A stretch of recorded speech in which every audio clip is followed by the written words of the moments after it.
Islam, Shalom, Hola, Aloha, Osio, I.S.L.A.M, Bonjour. This is your brother, Tarik Bey, Indigenous American Moor, coming to you live in full effect. Thank you for joining me. Smash that like button, subscribe to my channel.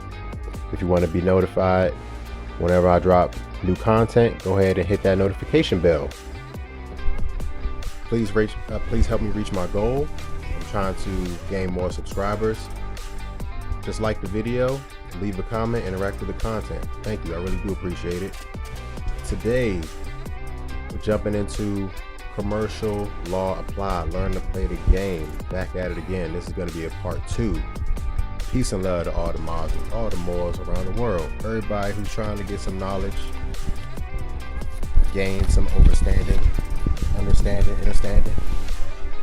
It's going to be part 2 of the debt validation video. Right? So I'm just going to pick up right where I left off. Let's see. All right. So your contract with Joe establishing the debt between him and you, account statements from the original date can fulfill these requirements.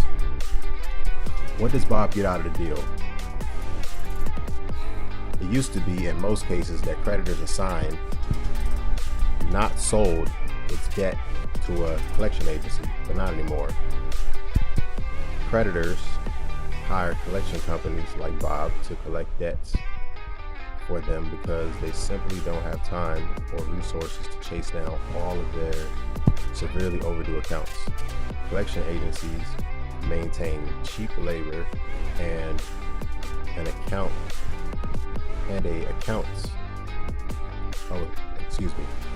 Collection agencies maintain cheap labor and a streamlined system to pursue such accounts. When a creditor hires a collection agency, the debt has been assigned to the collection agency. If a collection agency is successful at collecting the money on the account, they usually keep a percentage of what is collected as payment for services.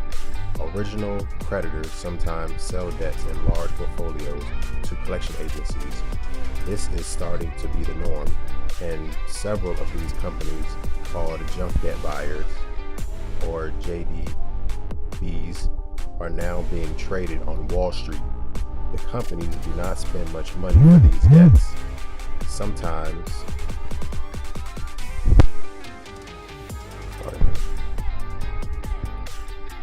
the companies do not spend much money for these debts, sometimes paying less than 1 cent on the dollar. Even the debt is not a large debt.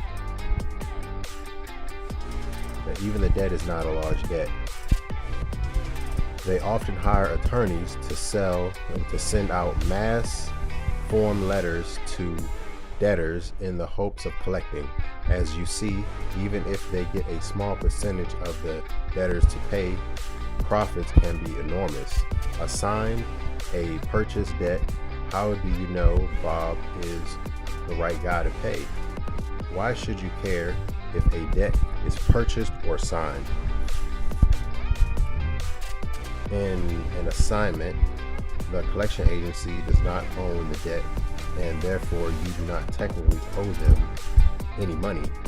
There is no way for a collection agency to provide or to prove that you owe them money because there is only an assignment of the debt and not a contract between you and the creditor. Alright, so keep that in mind. I hope it's legible. I hope everything's clear. Keep moving along here. And I really hope it's helping somebody. One loophole. Some contracts have the wording debtor agrees to be responsible for payment of this debt to creditor or its assigns. This is a contract between you and the debt collectors as well as the creditors, and if they can provide you with a wet ink copy of the contract that states this with your wet ink signature, you are pretty much stuck and need to negotiate the debt. All right, so pretty much contract law, people. Contract between you, the creditor, and the collection agency. All right, what if the collection agency, Bob, proves they purchased the debt? Is he now the original creditor and no longer subject to the FDCPA? If they do purchase the debt, this does not make them the original creditor. They are still a debt collector covered by the FDCPA. Continue to treat any collection agency, junk debt buyer, or law firm who says they own the debt as collection agencies subject to the FDCPA. You can still request validation and proof of the purchase, because if they can't validate it, the collection agency can't prove you owe the debt. Often a JDB will lie, telling a consumer that since they purchased the debt, they are not subject to the FDCPA. This is simply not true. The right to validate your debt under the FDCPA, you are allowed to validate this debt, and the creditor, in this case the collection agency, must show you proof that you owe the debt to the collection agency, not the original creditor. All right, so section 809, validation of debts, 15 USC 1692G. B.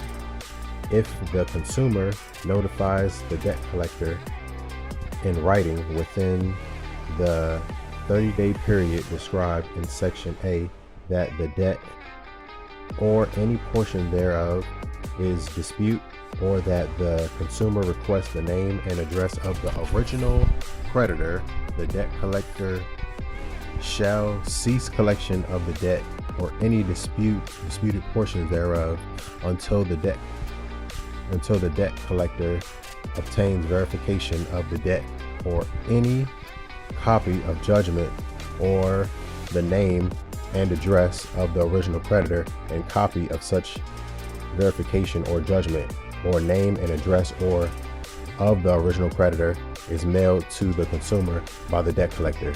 They also must show positive proof that you owe this debt. It's not enough to send you a computer generated printout of the debt.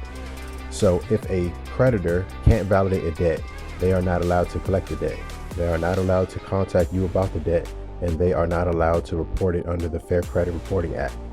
Doing so is a violation of the FCRA, and the FCRA states that you can sue for $1,000 in damages for any violation of the act. That's each violation. All right, and an option letter of the FTC clearly spells out that a collection agency cannot report a debt to the credit bureaus which has not been validated. All right. The option letter also states that you can sue in federal or state court. So if you have them on a violation, then you have damages of $1,000 for the incident plus damages small claims court. Anyone? What to do if collection agencies respond to your request for validation with a summons to appear? Some collection agencies are starting to respond to validation requests with summonses to appear in court. Precedent has been established that a collection agency cannot file suit against you if they haven't validated the debt. So debt validation must occur on either side of said agreement, the consumer side or the debt collector side. Okay, so within the initial 30-day period, if this happens to you, you may cite the case Spears versus Brennan.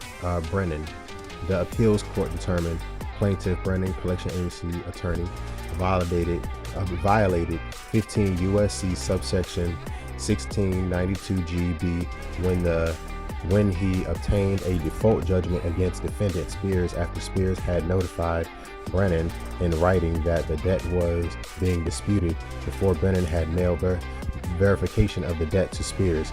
This means that you have an absolute defense in court to deny them judgment if they still have not validated the debt. Once you get your FDCPA dispute letter, and the creditor cannot even get a judgment until they satisfy the FDCPA judgment. The FDCPA law. The appeals court overturned the default summary judgment in part because the collection agency's lawyer did not meet the rules of the FDCPA. This could be grounds for getting a default judgment vacated. It's also another violation of the FDCPA, and you can collect $1,000 per incident from them.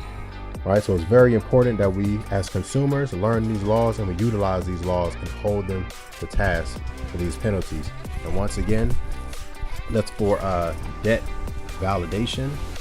And one more thing I wanted to show you before I end this is a quick sample of a requesting for validation of debt.